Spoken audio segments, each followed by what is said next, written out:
आगामी विधान परिषद निवडणुकीच्या पार्श्वभूमीवर भाजपची बुधवारी मुंबईत बैठक पार पडली.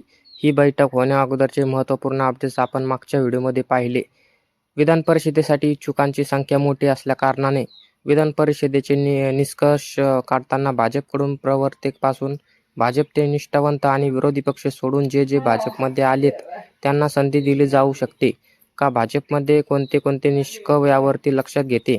यावरती आपण मागच्या व्हिडिओमध्ये सविस्तर चर्चा केली होती. ते सगळे मुद्दे जे आहेत ते सांगितले होते. मंडळी, आता याच विषयाची पुढची अपडेट आज माध्यमांमध्ये आलेली आहे, ज्यामध्ये भाजपच्या बुधवारच्या विधान परिषदेसाठी भाजपकडून 30 नावं, बरोबर ऐकलायत मंडळी, थोडके नाही तर 5 जागांसाठी 25 ते 30 जागांची यादी तयार झाली. सूत्रांच्या वतीने ही नावे निश्चित झाल्याचं सांगितलं जात आहे. या यादीत संघटनेत सक्रिय असलेले नेते, जिल्हा पातळीवर काम करणारी कार्यकर्ते आणि काही नवे चेहरे याचा समावेश आहे.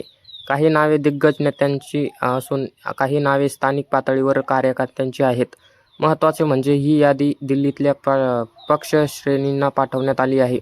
मात्र ABPच्या माहितीनुसार भाजपच्या दिल्लीतल्या नेत्यांकडून विधान परिषदेच्या उमेदवारीची निवडणूक करताना ही एक महत्त्वाची अट लागू केली जाऊ शकते.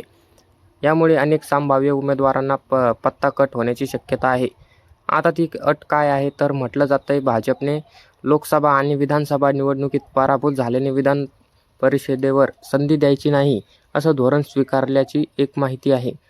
या उलट संघटनेत काम करणाऱ्या नव्या चेहऱ्यांना आणि जातीय समीकरण साधणाऱ्यांना उमेदवारांना संधी देण्याचे भाजपने निश्चित केली आहे, ही एक माहिती आहे. भाजपच्या या निर्णयामुळे लोकसभा आणि विधानसभा निवडणुकीत पराभूत झालेल्यांना मोठा धक्का बसणार आहे. जे लोकांमधून निवडून येत नाही त्यांच्या मागच्या दाऱ्याने राजकीय पुनर्वसन करणं योग्य नाही, असं मत भाजपच्या एका वरिष्ठ नेत्याने माध्यमांना खाजगीतून सांगितलं.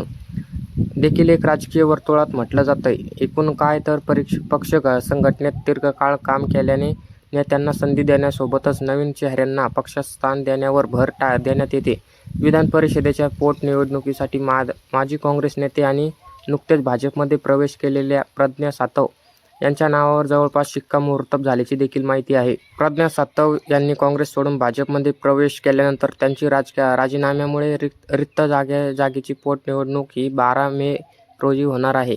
या जागेसाठी प्रज्ञा सातव यांना पुन्हा ही संधी भाजपकडून मिळण्याची मजबूत शक्यता आहे. त्यामुळे आता पुढे काय होतंय, दिल्लीतून काय ठरतंय, याचे जे काही अपडेट्स असतील ते आपण आपल्या महाराष्ट्राची बातमी या यूट्यूब चॅनलवर नक्की टाकणार आहे. आणि असेच माहितीपूर्ण व्हिडिओ बघण्यासाठी आपल्या महाराष्ट्राची बातमी या यूट्यूब चॅनलला सबस्क्राईब करायला विसरू नका. धन्यवाद.